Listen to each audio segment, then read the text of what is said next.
Don't look into his eyes. The abandoned psychiatric hospital loomed against the storm clouds, its broken windows like hollow sockets staring into the night. Sarah clutched her flashlight tighter as she pushed through the rusted entrance, the metal door groaning in protest. Urban exploration had always been her passion, but tonight felt different. The air itself seemed to whisper warnings. "Just get the photos and leave," she muttered, her voice echoing through the decrepit hallway. Beam of her flashlight cut through the darkness, revealing peeling paint and debris scattered across the floor. Water dripped somewhere in the distance, a rhythmic percussion that made her skin crawl. She'd researched this place extensively. Blackwood Asylum, closed in 1987 after a series of unexplained incidents. The official reports mentioned equipment failures and staff resignations. But the urban legend spoke of something far more sinister. As she climbed the stairs to the second floor, her footsteps seemed unnaturally loud. The floorboards creaked ominously beneath her weight, and she couldn't shake the feeling that something was watching her from the shadows. At the top of the stairs, a long corridor stretched ahead, lined with patient rooms whose doors hung open, like gaping mouths. Sarah entered the first room, raising her camera. Through the viewfinder, she saw the usual decay: a rusted bed frame, shattered glass, graffiti covering the walls. But as she lowered the camera, something made her freeze. In the corner of the room, barely visible in the dim light, sat a figure. It was hunched over, long black hair cascading down to obscure its face. The figure wore what appeared to be a patient's gown, now tattered and stained with decades of neglect. Sarah's rational mind told her it was just a mannequin, left behind by previous explorers or used in some twisted prank. But something about its posture, the way it seemed to breathe despite its stillness, sent ice through her veins. "Hello," she called out, her voice barely above a whisper.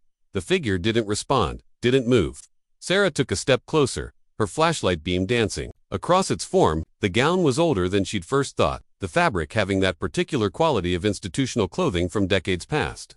As she moved closer, she could make out more details. Pale skin stretched taut over sharp bones, fingers that seemed to long to be human. Then it lifted its head. Sarah's scream caught in her throat as she saw the face, or what remained of it. The skin was paper white, pulled back in a grotesque grin that revealed far too many teeth, each one needle-sharp and yellowed with age. But it was the eyes that truly terrified her. They glowed with an inner fire, two crimson orbs that seemed to burn with malevolent intelligence. "Don't look into his eyes," a voice whispered from somewhere behind her. Sarah spun around, her flashlight sweeping the room, but found nothing. When she turned back, the figure was gone. Her heart hammered against her ribs as she searched the corners of the room, but it had vanished as silently as it had appeared.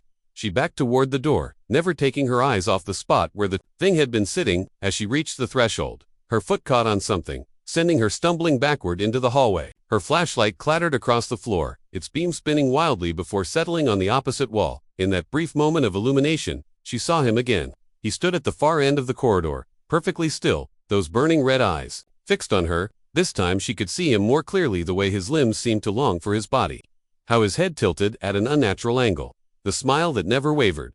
Sarah scrambled for her flashlight, her hands shaking as she grasped it. When she looked up again, he was closer, not walking, not running, simply closer, as if he could fold space around himself.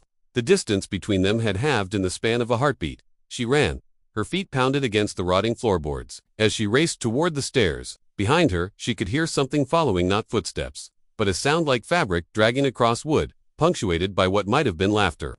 She didn't dare look back. The stairs seemed endless as she stumbled down them, her flashlight beam bouncing erratically. She could feel his presence behind her, getting closer with each second. The exit was just ahead, the broken door through which she'd entered this nightmare. As she reached for the door handle, her flashlight flickered and died. The darkness was absolute, suffocating. She fumbled for the door in the pitch black, her fingers finally finding the cold metal.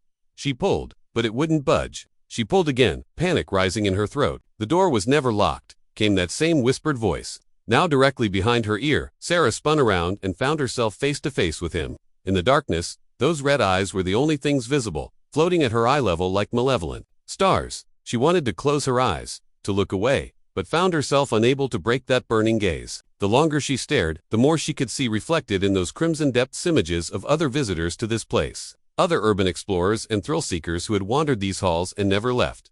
She understood now why the warnings had been scrawled on the walls outside, why the local teenagers dared each other to spend nights here but never followed through. He collected eyes, she realized with growing horror. He collected the gaze of those who looked too long, trapped, their vision in his own burning stare. "Don't look into his eyes," she whispered, finally understanding the warning that had come too late. But even as she spoke the words, she found herself unable to look away. The red glow grew brighter, more intense, until it was all she could see. Her own reflection stared back at her from those terrible depths, and she watched in fascination as her image joined the countless others trapped within. The door opened easily when the morning shift arrived to check the building's security. They found her camera on the second floor, its memory card full of perfectly normal photos of decay and abandonment. There was no sign of Sarah herself, and no indication of where she might have gone. But if you knew where to look, if you climbed those stairs and entered that corner room, where the light never quite penetrated fully, you might catch a glimpse of him, sitting in the shadows, patient and eternal, waiting for the next curious soul to wander into his domain. And if you're foolish enough to look closely, you might see them reflected in those burning red eyes, all the faces of those who came before, including a young woman with a camera who thought she was documenting history but instead became part of it.